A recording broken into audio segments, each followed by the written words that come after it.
Eh bien les amis, on est au cœur de l'automne, le meilleur temps de l'année où est-ce que les maisons sont décorées, les feuilles deviennent oranges, la saison où est-ce qu'on écoute plein de bons films d'horreur, qu'on boit de la bonne bière à la citrouille et qu'on mange plein de bonbons. Alors l'Halloween c'est ma fête préférée et également j'adore le cinéma et je suis un alcoolique dépressif, alors je me suis dit qu'on pourrait peut-être combiner les trois pour faire une liste des meilleurs films d'Halloween à regarder avec des amis en faisant des jeux d'alcool. Alors, comme je n'ai pas d'amis, mon seul ami et mon co-hôte de l'émission sera mon chien qui s'appelle Pipi, probablement qui est hors champ, je sais pas trop où est-ce que Malantier arrête, mais c'est mon seul ami.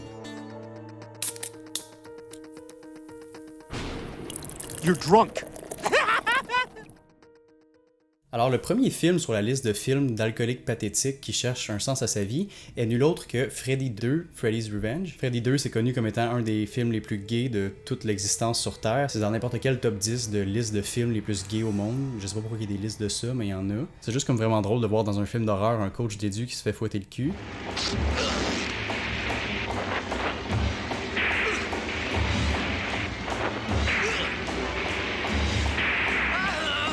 Ça a été révélé plus tard dans une entrevue que les éléments un peu homo-érotiques étaient censés être du sous-texte dans le scénario pour montrer que le personnage principal qui s'appelle Jesse cherchait sa sexualité. Puis ben, il y a personne dans l'équipe de production qui était au courant, sauf le scénariste qui a fait son coming out peu après la sortie du film et l'acteur principal qui a également fait son coming out peu après. Look, it was supposed to be subtext, all right? It really was. And I started thinking about guys being like unsure of their sexuality. And I thought, well, that's pretty scary.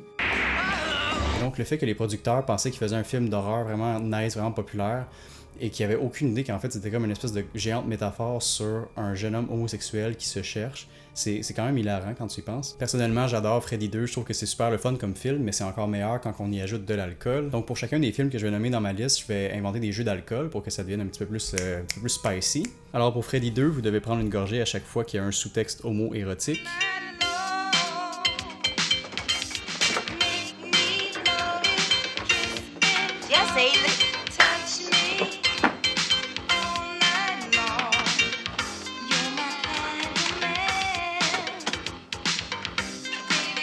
À chaque fois que Jesse crie comme un ange.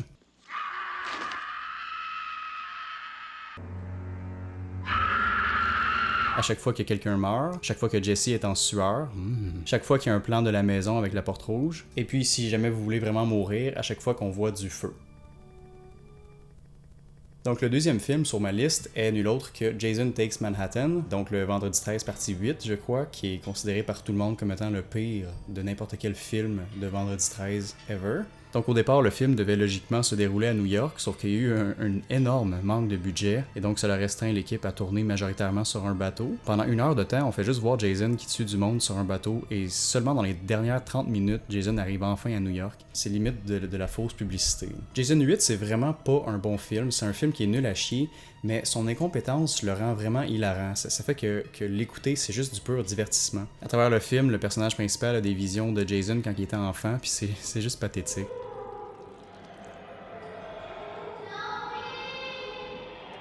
C'est presque aussi pathétique que le look de Jason quand il enlève son masque à la fin. Je sais pas à quoi ils ont pensé, Je ne peux que blâmer le budget, j'imagine que c'est ça, parce que c'est pas beau.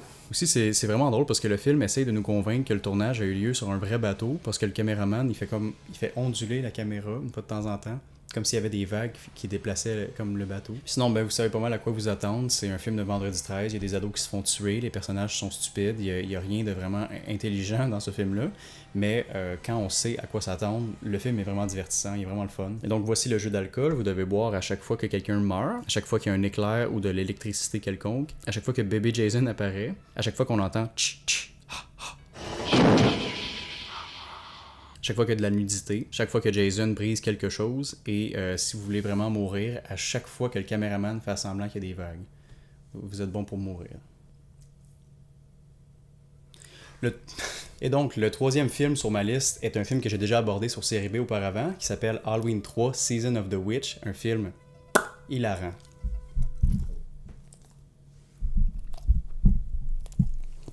S'il y a bien un film que je vous recommande d'écouter sous avec des amis, c'est celui-là. C'est hors de question que vous le manquiez cette année. Season of the Witch est tellement bizarre. Hello. Ça n'a rien à voir avec Michael Myers. L'histoire est complètement différente. C'est sur un vieux Chris qui décide de vendre des masques qui vont tuer des enfants le soir de l'Halloween. Et juste pour l'idée de vouloir tuer des enfants, le film en vaut la peine. Je ne veux pas trop en dire parce que ça vaut la peine de faire l'expérience de ce film-là en ne sachant pas de quoi ça parle, alors je vais tout de suite passer au jeu d'alcool. Hello. Ouais. Donc, buvez à chaque fois que la toune fatigante d'Halloween commence à jouer. À chaque fois qu'il y a un texte qui apparaît pour montrer la date ou l'heure qu'il est, à chaque fois qu'il y a quelqu'un qui meurt, à chaque fois que le personnage boit de l'alcool ou qui mentionne de l'alcool ou qui tient une bouteille d'alcool. Puis si vous voulez vraiment mourir, à chaque fois qu'il y a quelqu'un qui nomme le mot Halloween, y compris dans la chanson, qui est répété comme 15 fois, vous allez mourir.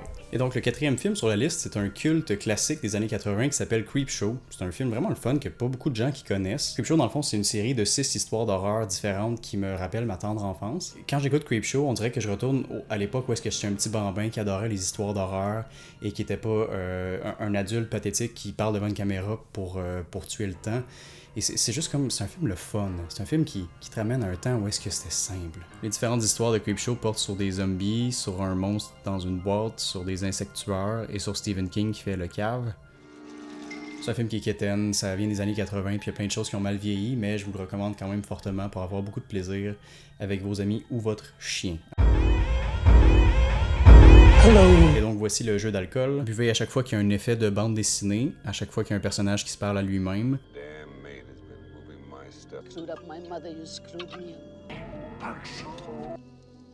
I wonder how much they'd pay for it up to college. À chaque fois qu'il y a un personnage qui boit de l'alcool, à chaque fois que quelqu'un meurt et à chaque fois que des lumières néons apparaissent soudainement.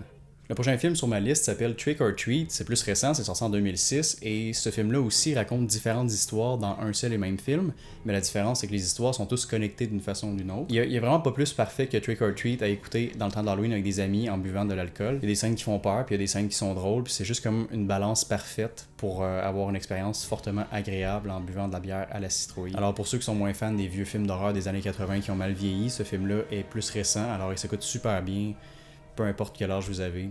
Il est le fun. Écoutez-le. Écoutez-le. Pour le jeu d'alcool, alors vous devez boire à chaque fois que vous voyez Sam, qui est le petit esprit d'Halloween diabolique qui ressemble à une citrouille. Vous devez boire à chaque fois qu'il y a quelqu'un qui meurt, chaque fois que vous reconnaissez un personnage d'une autre histoire en background, chaque fois qu'il y a quelqu'un qui dit Halloween, chaque fois qu'il y a du sang, puis si jamais vous voulez vraiment mourir, chaque fois que vous voyez une citrouille. Vous allez mourir. Alors pour les fans de Tim Burton, le prochain film sur la liste est Sleepy Hollow. Sleepy Hollow, c'est parfait pour une petite soirée arrosée entre amis. Le film est bon, mais il est comme pas assez bon pour que tu sois engagé 100% du temps. Le look du film est parfait pour l'Halloween, il y a un style un peu gothique qui est typique à la Tim Burton.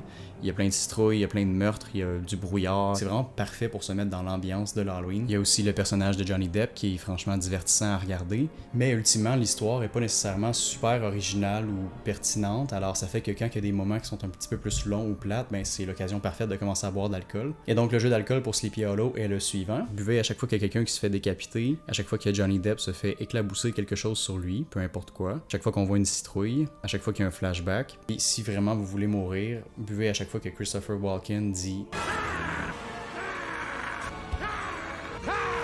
Le prochain film, c'est un choix évident que n'importe qui va mettre sur sa liste de films à écouter à l'Halloween.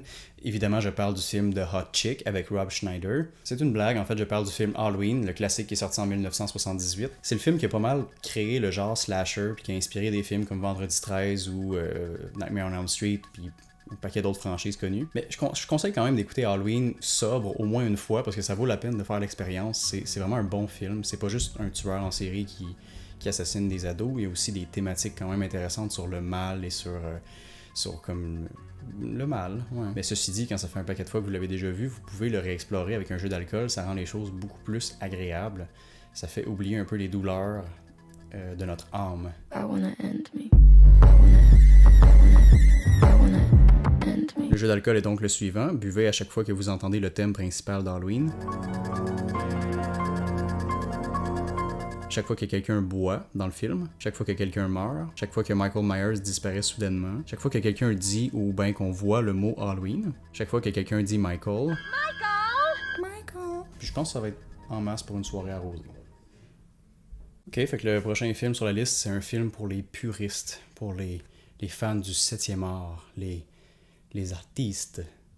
Et donc le film est Night of the Living Dead, un classique de film d'horreur. C'est le premier film qui a inventé les zombies. Si vous avez écouté World War Z avec Brad Pitt, c'est grâce à Night of the Living Dead. Night of the Living Dead, c'est un film super important pour la culture populaire d'aujourd'hui, et donc je trouve ça toujours vraiment le fun de le revisiter pour voir comme l'origine des zombies et à quel point ils ont évolué à travers les époques. Est-ce que c'est épique comme World War Z?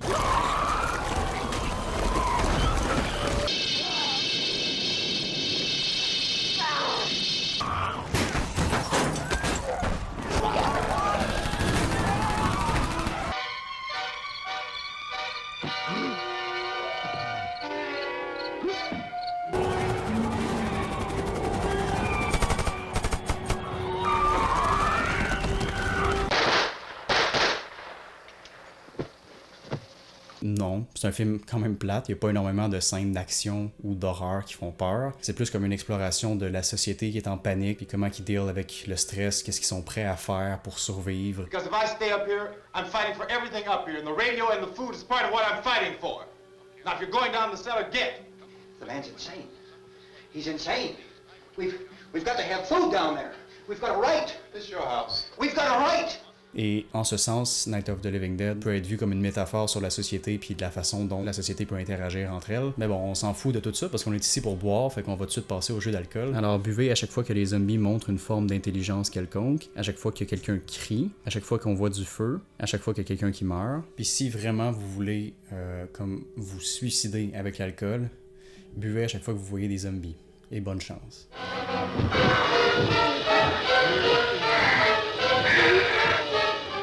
J'ai pas d'amis, puis même mon chien même pas. Mais ça va pas nous empêcher de finir la vidéo. J'ai déjà discuté du prochain film sur la liste dans une vidéo précédente sur série B, et donc je parle de Evil Dead. Puis comme j'ai expliqué dans ma vidéo précédente, Evil Dead c'est un film qui est vraiment le fun à écouter. Il y a plein de sang, il y a plein de gore, il y a plein de démons, c'est divertissant du début à la fin. C'est le film parfait parce qu'il est vraiment bon, il est bien filmé, bien écrit, bien exécuté en général, mais en même temps, il y avait tellement un petit budget qu'il y a plein de choses qui ont mal vieilli puis qui font dur, fait que ça fait qu'il y a comme une belle balance où est-ce que t'as vraiment du fun parce que le film est bon, puis en même temps tu te moques un peu du fait qu'il est un peu incompétent. Fait que ça fait que c'est le fun. Pour moi, c'est un des meilleurs choix sur la liste que j'ai faite aujourd'hui. Evil Dead, c'est comme... il faut l'écouter à l'Halloween. C'est parfait, c'est le fun. Surtout avec de l'alcool, c'est sûr que vous allez rire. Et donc, sans plus tarder, on va passer tout de suite au jeu d'alcool avant que mes voisins se tirent dessus à cause que le deal de cocaïne s'est pas bien passé. Fait que buvez à chaque fois que quelqu'un devient possédé, à chaque fois que quelqu'un meurt ou remeurt, chaque fois qu'une partie de corps se fait arracher ou couper, chaque fois qu'on voit la vision de l'esprit démoniaque, chaque fois que Ash se parle tout seul, chaque fois qu'un démon rit, puis si vous voulez vraiment mourir, à chaque fois que quelqu'un crie.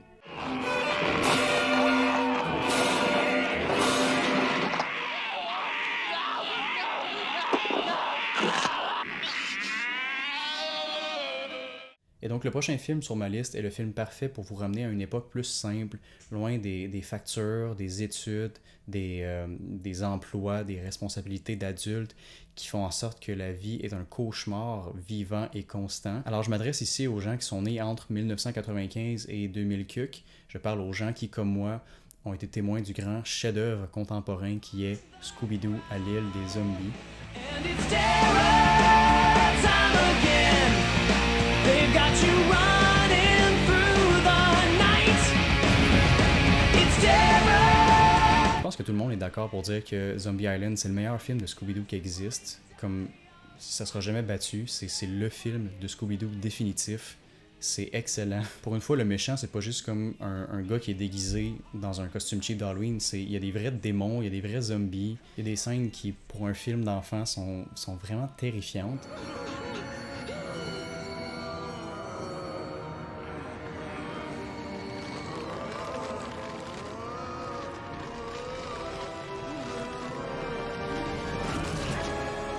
Le film, des fois, il est vraiment dark. Comme, à un moment donné, il y a une scène où est-ce qu'il y a comme un génocide de plein de gens. C'est quand même... c'est rough, là.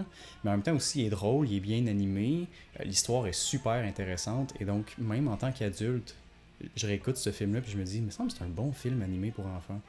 Mais ce qui est encore mieux, c'est d'écouter un film pour enfants en se saoulant. Alors, pour réexplorer un classique d'enfance nostalgique avec plein d'alcool pour corrompre votre esprit d'enfant, voici mon jeu d'alcool. Une gorgée à chaque fois que Scooby-Doo ou Sammy mangent de la nourriture, chaque fois qu'on voit la Mystery Machine, chaque fois que Scooby-Doo part à rire, chaque fois que la madame méchante insulte Scooby-Doo. You'll have to do something about your chaque fois que quelqu'un brise quelque chose ou endommage la propriété. Puis si vraiment vous voulez mourir cette soirée-là, si vous avez des tendances suicidaires ou des idées noires, buvez à chaque fois que vous voyez des zombies. Il y en a vraiment beaucoup dans le film, vous ne survivrez pas. Cheers! Alors, c'est déjà la fin de cette vidéo, la fin de cette liste désastreuse. Alors, j'espère que vous avez aimé ce que vous avez vu et j'espère que vous vous préparez à boire beaucoup et à écouter plein de films d'horreur. C'est ce qu'il faut faire présentement. La job peut attendre, les devoirs peuvent attendre. C'est la meilleure saison de l'année, il faut en profiter. Alors, allez-y, buvez, mangez plein de cochonneries et ayez beaucoup de plaisir. Dieu sait que je vais en avoir beaucoup avec mes amis à moi. They ask you how you are, you just have to say that you're fine when you're not really fine, but you just can't get into it because they would never understand.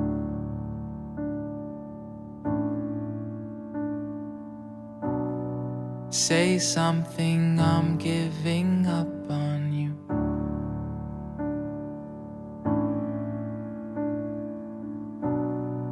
I'll be the one if you want me to.